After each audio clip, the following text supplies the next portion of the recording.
Fairies and the Witchhunts. In 1566, John Walsh of Dorset was accused of witchcraft. He admitted being able to tell if a person was bewitched. A gift bestowed upon him partly by fairies. The fairies, he claimed, lived in great heaps of earth in Dorsetshire and could be consulted for 1 hour, at either noon or midnight. Walsh also defined 3 kinds of fairies: green, white and black. He went on to say the black was the worst. Bessy Dunlop, a wise woman healer of Ayrshire, was accused of witchcraft and sorcery on November 8, 1576. She suddenly became a successful herbalist and healer and gained second sight. This helped her predict the recovery or death of patients and the location of lost objects. In her trial, Dunlop testified that she had been taught these abilities by a phantom fairy named Thorne or Thome Reid. Reid told her that he had been ordered to be her attendant by the Queen of Elfhane. Many years before, when Dunlop was in childbirth, the Queen appeared before her as a stout woman, asked for a drink, and was given one. Reid explained to Dunlop that afterward, he had been killed in the Battle of Pinkie on September 10, 1547, and had gone to Fairyland. He now served the Queen of Elfhane.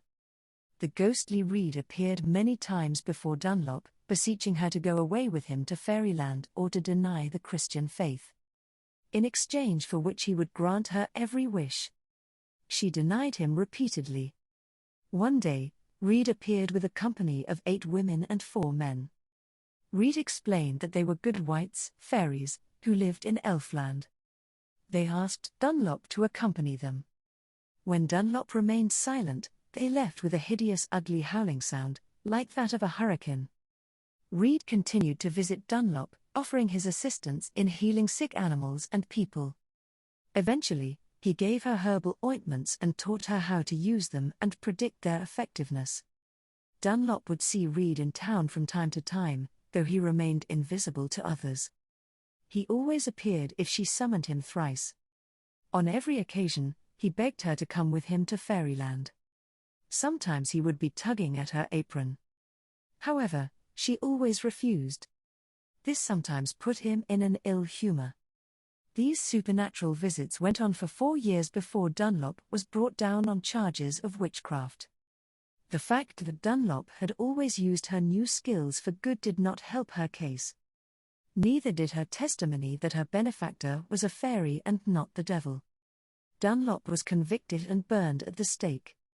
A few years later, in 1588, Alison Pearson of Byre Hill was charged with invoking the spirits of the devil. She also was said to have a fairy familiar. Her cousin, William Simpson, a physician, had been kidnapped by a gypsy and had died. Felt ill and lay down. A green man, as in Simpson, appeared and said he would do her good if she would be faithful to him. The green man vanished and reappeared with a band of fairies, who cajoled Pearson into accompanying them and taking part in their drinking and merrymaking. Pearson gradually became comfortable with her fairy friends. If she talked about their activities, however, she was tormented with blows that left insensitive spots on her skin. Simpson advised her of when the fairies were coming to her and of the fact that they usually arrived in a whirlwind. Simpson also taught her how to use herbal remedies and told her that every year, the devil took 1/10 of the fairies away to hell as a tithe. Like Dunlop, Pearson's confession only worsened her case. She also was convicted and burned. Isabel Gowdy, Scotland's renowned witch who voluntarily confessed in 1662, said she had frequent doings with fairies. Gowdy went often to Fairyland, entering through various caverns and mounds. The entrance of Fairyland was populated with elf bulls, whose roaring and skulling always frightened her. She often met with the King and Queen of Fairy, who were finely dressed and offered her more meat than she could eat. Gowdy, her fellow witches and the fairies would amuse themselves by A Queen Meets the Lion Fairy. This was from the fairy tale The Frog and the Lion Fairy in Andrew Lang's The Orange Fairy book.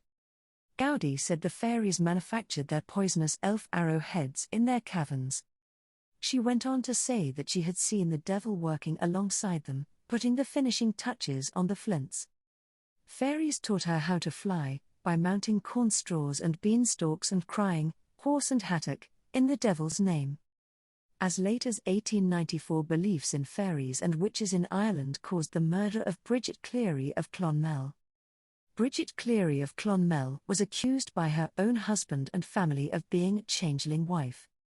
The trials of Michael Cleary and Bridget's relatives were Ireland's last involving witchcraft.